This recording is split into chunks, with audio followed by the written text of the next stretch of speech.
ही आहे निर्मळची जत्रा। वसई तालुक्यातील या तीर्थक्षेत्रामध्ये असलेल्या प्राचीन आणि ऐतिहासिक अशा मंदिरात आद्य शंकराचार्यांची समाधी आहे।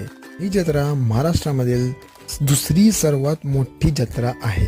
इकडे वेगवेगळ्या प्रकारचे पाणी तर आहेच, पण त्याचसोबत इथे खाण्यापिण्याची सर्व प्रकारची मेजवानी सुद्धा आहे।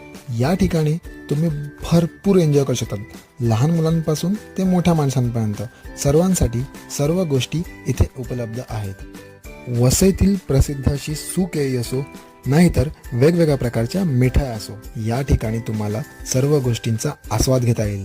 आणि हो बरं का, घरी जाण्यापूर्वी फालुदा खायला अजिबात विसरू नका। इथला फालुदा सुद्धा एकदम बेस्ट असतो। 8 डिसेंबर 2024 पूर्वी या ठिकाणाला नक्की भेट द्या आणि अशा नवनवीन ठिकाणांच्या माहितीसाठी प्रवासी मेहुल चॅनलला सबस्क्राईब करा।